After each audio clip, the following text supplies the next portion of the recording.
2005. I'm Brookes Ebetsch. We're at the Julian Zamora Library here at the Institute for Latino Studies, and we're interviewing Vincent Valdez today.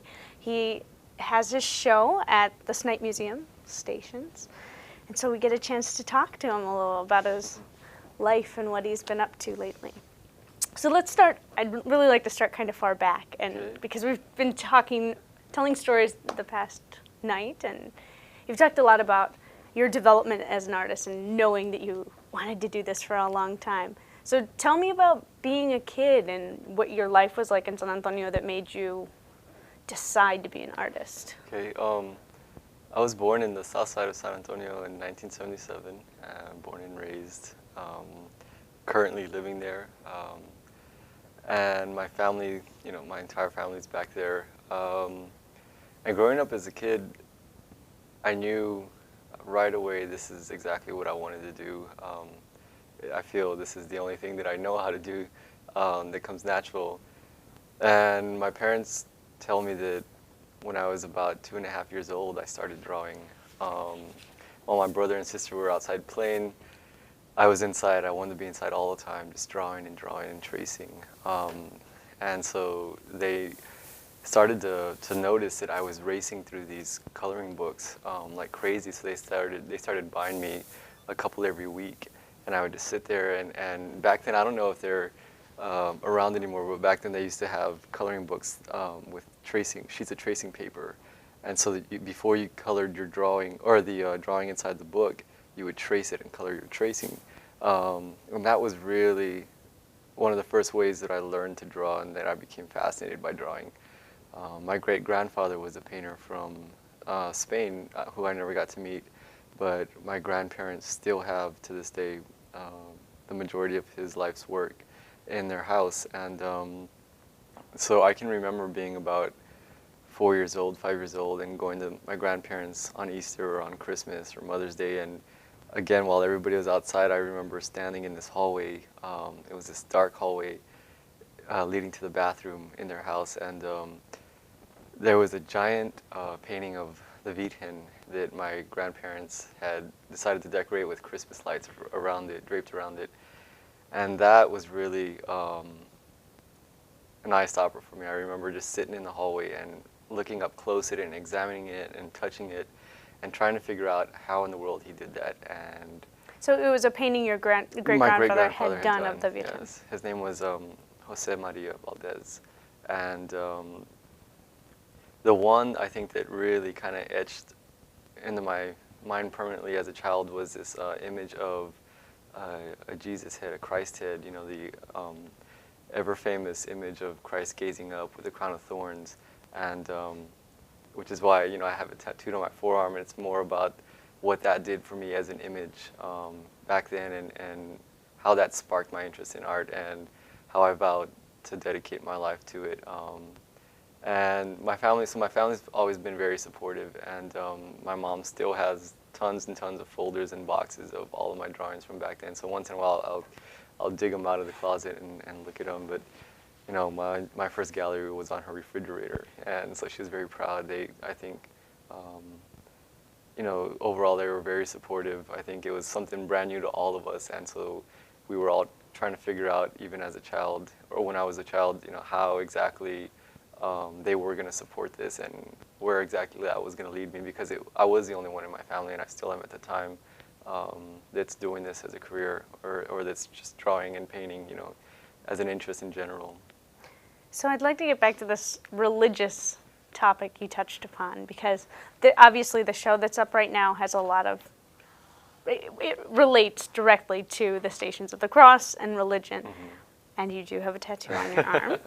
So do you think that the images of the Christ and the Virgin was impactful just because of the imagery, or was it the religious meaning behind it?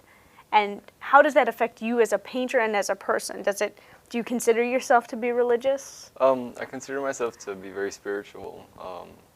I don't feel that I necessarily follow or practice religion right now. And but it's all of the above. You know, it was the images that I was drawn to because of the stories that they, you know, once there was an image, there was always a story behind it, and they were always fascinating stories. I was always interested in how violent some of the stories were, or how scary some of the stories were, and they were powerful images on their own. And you know, as a child, I did the communion and the confessions and the CCD, and so it was really just a way of life back then. I mean, it was just, we never really questioned it. It was culture. It was just what was presented to you. You had to wake up and go to church, and it wasn't until I started to get older, you know, that I started to you know, make decisions on my own, as far as what to believe and not to believe. But no, it was those were some of the first stories that, as a kid, being in CCD class, that I heard, you know, as a child, and I remember having such a visual imagination back then, when the nuns were telling the story. I remember just sitting in class, and I would immediately always try to sit in the back, because while they would tell the stories, I would sit in the back of the class and I would try to illustrate what they were drawing.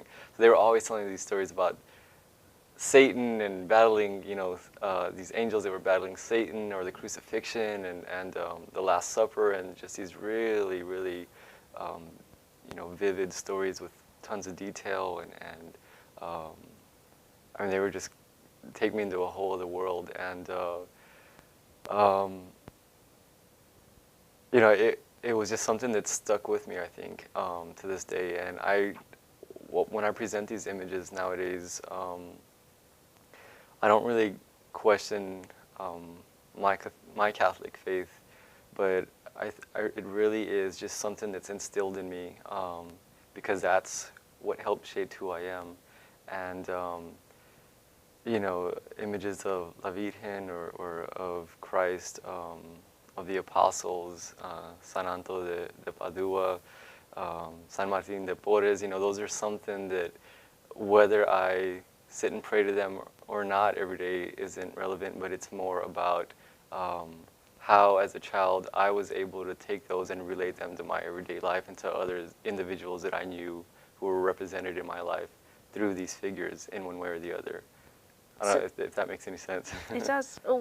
Have you gotten any negative feedback from the religious communities about your imagery of, some people might say, well, you're showing Christ as this human figure that's a boxer, instead of just the representation of how this relates to individual people? You know, I actually haven't at this point, but that's something that I've questioned. Exactly what you said. I sat there before I presented these images in San Antonio, because it's such a strong Catholic community there. And I asked myself, well, who am I to say that this man is the equivalent to Christ, and how will I explain that? And I was hoping to be able to find the words to explain that, you know, fluently, during my openings. And luckily, I feel like I was able to find those words, and I really see it as, you know, I'm not interested in this hierarchy of order that's existent, but I'm really more interested in this idea that if Christ was a man who was flesh and blood, what I'm trying to tell the public is that we too are important as individuals. We too face those same trials and tribulations as any man has ever faced, any man or woman has ever faced in the entire history of the world, you know, as in the history of mankind, and we will forever face, you know, these trials and tribulations, and these walks and these paths, and these questions. So that's really what I'm more interested in, is regardless of era, regardless of chain of command, regardless of race, sex, ethnicity, all of that, to me, in the end, is just kind of icing on the cake. What really matters is that we were all existing at one time, and that we were all equal because we were all searching for the same answers eventually. And sometimes, you know, I do feel like the questions that I'm raising are way out there. And nowadays, I think as things get more complex and complicated, I'm hoping that people don't lose sight of those questions.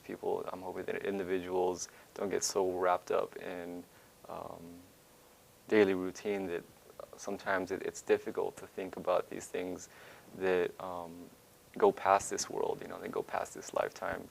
And so that's, I think, where I'm trying to bring people back and say,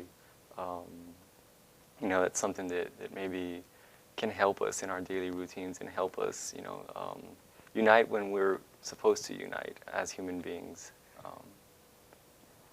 So before we get to your formal education period, I know you've had some mentors then too in your life, and one of the people you've talked about a lot is Alex Rubio, and he appears in one of your paintings. Yeah. How did that relationship form? Where did you meet him, and what has he done for you? Alex, well, I met Alex when I was 9 years old, and that was 1989, I think, in December. And he was about 18 or 19 at the time. And I was in the 5th grade, and I remember sitting in class, and our teacher said they're looking for young painters to go and volunteer to help do a mural. And I didn't really know what a mural was at the time, so he explained that my work would be I'd have a chance to show my work forever as long as the wall was standing. So I knew I was going, and I remember the night before I gathered up my folder and put all of my drawings of dinosaurs and soldiers and superheroes in there. And I went the next morning, and I was such a shy kid. I didn't say a word. There was tons of kids running around. I just kind of stood there and minded my own business. And then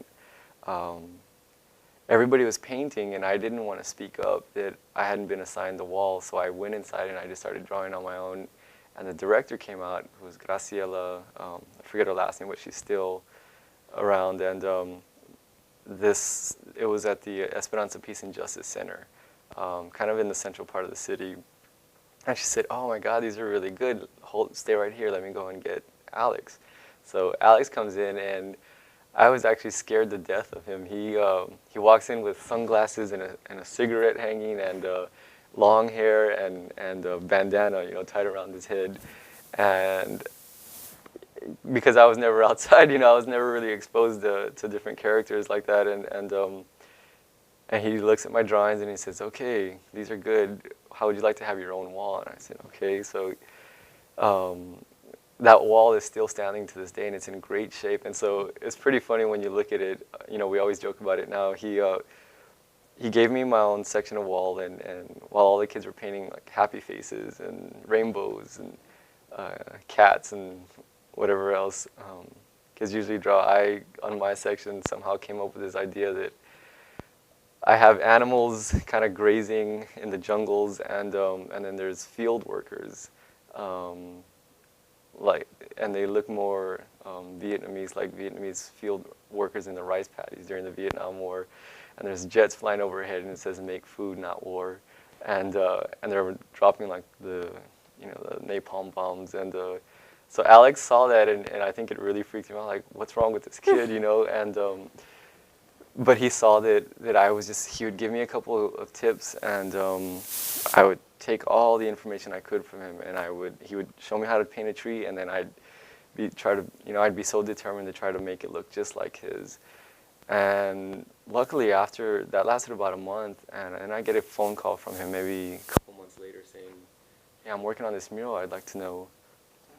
I think the battery, it's like making a lot of noise. Oh, it is? Okay, so you were talking about Alex calling you a second time then for his next mural. Yeah, he asked me if I would like to assist him. And I remember for a split second back then I thought that it might have been a problem with my parents, just because first there was this guy that looked like that, and then second, I was 9, 10 years old, and he was an older guy, but luckily I think they really just saw in Alex that how he wanted to help me, and that he was genuine. And so I helped him on that mural, and then he called me a third time. And then before he knew it, my mom was dropping me off every Saturday morning. I'd meet Alex in front of the Alamo.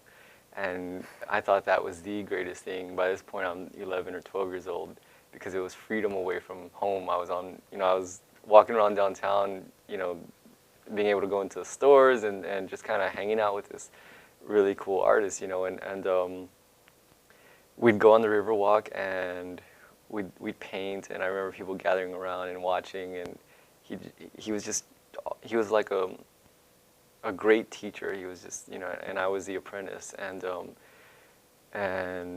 he would tell me what it meant to be an artist and how I had to live up to that, and because I had been blessed with a talent, he would tell me what it took to be a successful artist, and I remember all of those stories and all of that information. And I really listened to him as carefully as I could, with an open mind, and we've been like brothers ever since. We're very close to this day. We worked on numerous projects and murals, and we're numerous shows together. We're having another show together next year. And I really looked up to him. I mean, I held him on a pedestal, I still do. Without Alex, I don't know, it might have just taken me a lot longer to get around to doing the things that I've been able to do if it wasn't for him. And as I got older, he was always very supportive. I told him, probably by the time I was 14 or 15 that I wanted to go to art school. And so he was very supportive and would always give me like a good kick in the butt when I was slacking off or when I was getting lazy. And a lot of our work is still standing around the city. Some of them aren't in the best of shape. Alex grew up in the housing projects on the west side, and so I would go into his housing projects and paint a lot of murals with him. And now we joke about it a whole lot. I tell him, man, back then I could have called like child labor services or something. I was doing all this free labor for him, washing his brushes, and he'd say, go throw this away from me, and I'd climb down 3 levels of scaffolding and go throw it away from him. But to me, I felt very privileged to be there, and so now that time has gone on, there's been jobs that I've received where I hire him as the apprentice, and one time, there's this story that we always laugh about and we kind of tell everybody. When I helped him on this one mural that was a giant, like 3-story painting of La Virgen for the San Fernando Cathedral, I spent all day. He would try to teach me how to paint, in his technique, and so that we'd match it. And he told me, why don't you go paint this tree? I need this tree done. So I spent all day long on this tree, and I was so proud of this tree because I thought that, it was pretty good. And then I left, and I came back the next morning, and it was completely gone. And I was so crushed by that. And I asked him, what happened to the tree? He said, oh, it just didn't work out. I changed my mind. And so, almost 15 years later, 10 years later, we were working on this mural gig and that I had received, and I was painting this conquistador, and I told him, well, I need the helmet. And so he spent all day on the helmet. And when he left, I was looking at it, I was like, well, I changed my mind. And I thought, oh yeah, I remember that. So I didn't hesitate. I got the white roller and just whited it out. And when he walked in the next morning, he said, hey man, what happened to my helmet? I said, you remember back then? And so he was laughing, he understood it. But that's, that's kind of an ongoing joke that we have. But, I really, I can't say enough about Alex. He really helped shape the artist that I was about to become, so in that station, number, I think it's 4, where he serves as a trainer for the boxer, alongside my father, who's the other trainer. I mean, he really is that equivalent. They were the best of both worlds on both sides. So I really cherish, all those stories and all those moments that we have together. Do you consider yourself to be part of an artistic community within San Antonio? Oh yeah, definitely. I mean, I would hope so. I work a lot with students, younger students, at the Guadalupe Cultural Center and at various other organizations throughout the city. And, I definitely remember what it was that Alex provided for me, so I in turn tried to provide that for some students back home. And and it's a small, tight community, and so we all know each other, we all see each other, and I think it's a very supportive community overall. And I feel like no matter how far away I go from San Anto, that it will always be my roots and my home, and that I'll always have a home there. And so I'm very proud to be from there. How did you end up with a piece in Cheech Marin's show? How did you meet him? Well, How did he find you? I had completed Kill the Pachuco Bastard, which is based off of the Zoot Suit Riots. That was my final painting at the Rhode Island School of Design my senior year. And once I came home, I brought that painting home and it was unfinished. And I was showing it like in coffee shops and just wherever I could, you know, and just to get it out there. And I had met this woman that was part of Fine Silver Gallery. She was a curator and director there, which I'm still affiliated with. And I brought over to my parents' house because I was still living with my mom, and it was on the floor. I just rolled it out, and she saw it, and she said, "Oh, I need to show this to Cheech Marin." And I remember I didn't believe her at the time. I just thought, like, well, we'll see what happens. She took a quick photo of it, and about 3 days later, I got a phone call. She said, well, you need to tell me how much it is because Cheech wants to buy it. And so even then, I remember I was still a little bit, you know, well, we'll see. And so I gave her a price, and it was all brand new to me, so I didn't really know. You know, I was trying to learn the ropes, and then the next day, immediately, she called and she said, "Okay, it's sold. You need to stretch it and package it up." And I remember I told my family, I told my uncles and my brother, and everybody was like, "Wow, are you gonna get to meet him?" So I finally got to meet him. Maybe a couple months later, he came down before the show was about to open in San Antonio. And the first thing he said to me, when somebody introduced me, he said, "You have a Zoot Suit Riot piece, this is Vincent." And he looked at me up and down, he said, "You gotta be better looking than that." And everybody just started laughing. I was like, "What?" And but he's a really good guy. He's a really funny guy. And I've seen him numerous times since then. I was able to visit his house in Malibu, and a pretty amazing house, and he's got an amazing collection. And also since then he maybe owns about 7 pieces now. And way once in a while, you know, I'll run into him now, and he'll ask me what I'm doing and just kind of want to see new work. One of the station's box sets, you know, it's accompanied by a lithograph box set he just purchased, so he's very supportive. How do you feel about the interaction between curators and artists and gallerists and artists? Because you said at your gallery talk on Sunday, you said, well, I started these 2 pieces, and then the curator came in and said, I want you to finish this series. Yeah. Well, for me personally, I think I've kind of taken a bit of a turn, because before I was so eager and so hungry to just try to get my work out there and jump on opportunities, that I felt like I had tons of visitors that were coming in and out of the studio, a lot of critics and curators. And sometimes I'd get offer shows or articles, and sometimes I wouldn't, but you know, they were still exposed to the work. But I think lately, like since Stations in the past year, I've tried to isolate myself a little bit more, and close the door and just try to restrict my studio time, because right now, you know, I feel like I'm going through a transitional period where I'm trying to figure out what do I do next and how do I top Stations, you know. And so I'm trying to, you know, just filter things out. But I think that, especially with curators, it's an important thing for an artist, because that dialogue, you know, it's kind of like school, you know, being in that environment where you can create a dialogue specifically about your work instead of just anybody else's work is very important, because whether you like the information or the feedback that's given to you or not, all of it is important information, you know, and because it really helps you. So if you disagree with something that's said about your work, that's almost as important as hearing from someone who likes your work, because it really helps you to understand how to decide for yourself what to take in and what to leave behind, and how to grow from that, and how to take advice and criticism.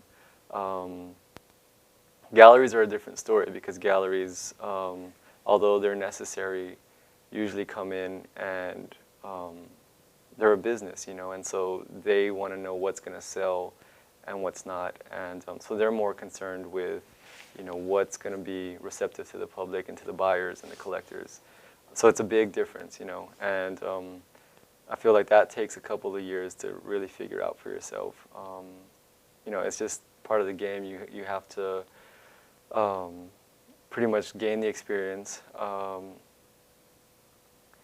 and learn. You know, for me, it was about learning the hard way. You know, I would make mistakes, and then I'd tell myself, I can't make that mistake again. You know, and suffer the repercussions. You know, and so it's all just, you know, growing older and wiser, hopefully.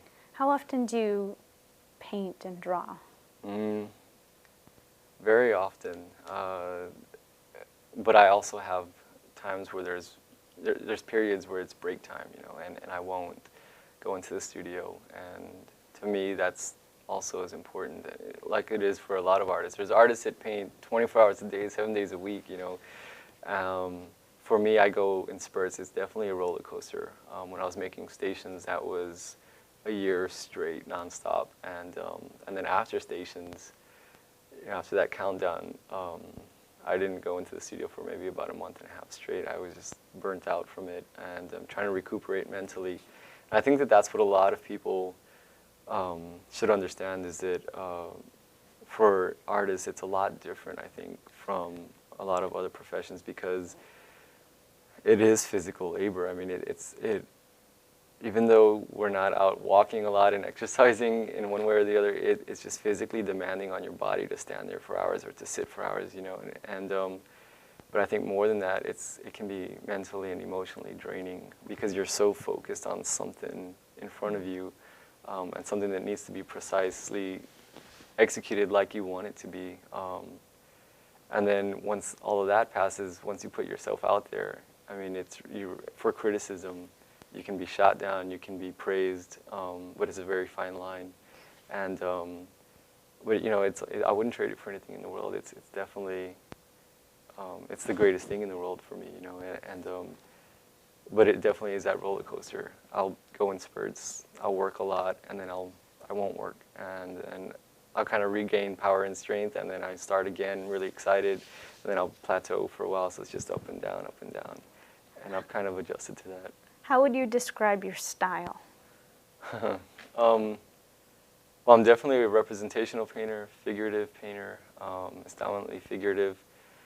And I like to use the term hyperrealism, because it's something that I feel I'm attempting to do something, hopefully, that's a bit innovative and fresh and new. So but it's taking influences from the classical artists that I grew up looking at, like Degas and Whistler and Picasso, but it's also taking influences from contemporary artists whom I really admire, and it's also taking influences from, you know, my biggest influences in my daily life, like video games and media, movies, you know, the internet, and I feel like it's kind of all just fused together. And what spits out is something that I feel is very edgy, has a bite to it, a tooth, is very nervous in a sense. I mean, I feel like I have this really nervous line, and there's always this underlying sense of tension and something's about to happen. And that's what really excites me. You know, another thing that I'm really influenced by is music, and music's definitely a very important element to the work. Anything from Tejano music to rap music, you know, and I really like that freedom of being able to combine those influences, because it's forever shaping the work and changing the work. And with the addition of new technology now, there's a lot of artists that are heading into that direction, you know, being influenced by media. And that's something that I've started to think about, but what I'm trying to do is I don't ever want to leave behind what I do now as far as traditional painting and drawing. So I'm just trying to figure out a way to tap into a kind of system that allows me to do both, and to maybe make some kind of digital drawings by hand that are reminiscent of pixels, or, you know, so there's just all kinds of ideas that are brewing in my head, you know, and as technology evolves and, you know, everything else around us evolves, so will the work, hopefully. Do you intentionally put yourself into the work, either with actual imagery or your spirit? How do you think that plays to your viewers? I think it's both. It's subconscious. It subconsciously happens on its own. You know, because it's being created by me, and I think that a lot of times, whether I intend it or not, I can stand back and look at a piece in the studio, or I can look at it a year later and I find things that I didn't see before, faces that look like mine, you know, bodies that look like mine. I just find all these little, you know, hints at it. Other times I'll intentionally do it, like in Station 3 where I depicted myself as the beer boy in the crowd, selling the beer, looking back at this figure walking to the ring. So, you know, I'll do little tricks like that as well. It's kind of like the Where's Waldo thing. So I think regardless of the situation, like it happens, you know, whether it's intentional or not, and I like that. I think when you look at the majority of artists and their work throughout the history of art, that is something that's always been fascinating to the viewer, is how Velázquez in Las Meninas was hiding and, you know, behind the canvas peeking out. And there's this fascination, you know, with the artist and himself, I think, whether they like to admit it or not. You know, it's the artist ego, you know, you know, it's a chance to kind of forever, assuming that your work will be around forever, it's a chance to freeze yourself in time forever. And so that maybe generations from now, you know, somebody can see me as a beer boy at age 27, you know, and laugh about it or wonder why I depicted myself that way. Would you categorize your art as Latino art? I'd categorize it as art first, in general. And, you know, it's been categorized as Latino art, Chicano art, Mexican-American art, you know, and the list goes on and on. That's not something that I'm really concerned about. I think people are always going to make and take from it what they will. And that's not something that really bothers me. You know, I know that that's a dialogue that a lot of artists have, is especially artists of color, because critics tend to categorize you right away when you're an artist of color. And I'm not sure that there's really a solution or an answer. I think the most important thing that an artist can do is just be honest with their work and sincere with it, and understand that we're all making artwork. And so whether you're white or black or brown, an artist is an artist always. And whether you're specifically citing cultural references or not, it doesn't matter. I really see it as we all have stories to tell. We all have different formats to tell it in. So it should all be just as equally observed and treated. Do you want your work to always continue to be narrative? Do you try to tell stories, or do you try to tell a clip, a freeze frame that then your viewers can imagine about later? Well, I always, I like this idea of storytelling, and again, growing up as a kid, you know, not only in CCD classes, but, or in the books that I had, but my grandparents were always telling me tons of stories. My grandfather, Valdez, would always tell me stories about boot camp, going to World War II, or being overseas. My grandpa Santana would always tell me stories about, you know, fleeing the revolution in Mexico and coming up to San Antonio, or like working in the fields, how he started his lawn, you know, his lawn cutting business that he does to this day. So it's always been about stories. My mother would tell me stories. My father would tell me stories.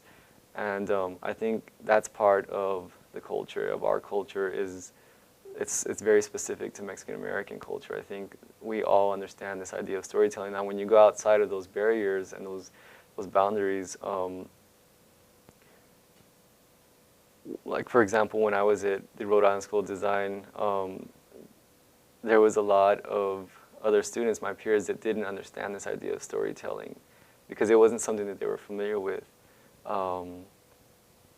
But because of that, I felt even more of a reason to tell these stories. And it's something that I think will forever stay with me. people are always interested, I think, by nature in learning and wondering about what this painting is saying, you know. And I think that I've been blessed with that opportunity to tell and document the stories of my time and the stories of my family and the stories of my generation and of my society, so that years from now, hopefully, that story can be told. Just like we look back now on,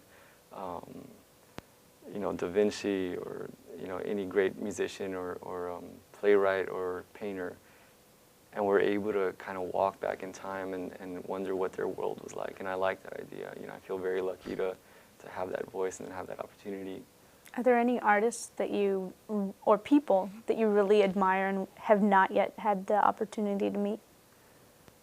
Before I die, you know, which is hopefully a long time from now, I'd like to meet, if I could just meet Muhammad Ali. I think that, for some reason, I really have always looked up to him. Even before I was really into boxing, I was really interested in him as a person because I would do a lot of reading on him. And once you kind of observe what he's done with his life outside of boxing, he definitely stands for this idea of what a true hero is as a human being. I mean, he has really reached out to a lot of people and has always made time for even the smallest of people. And so a lot of people, a lot of individuals, when they speak about him, that's something that they really respect him for. He could have easily been a snotty, you know, millionaire boxer and legend, but he really made, his time was equal for anybody and everybody. And I came this close to meeting him a couple months ago in San Antonio. I was right there, but maybe next time.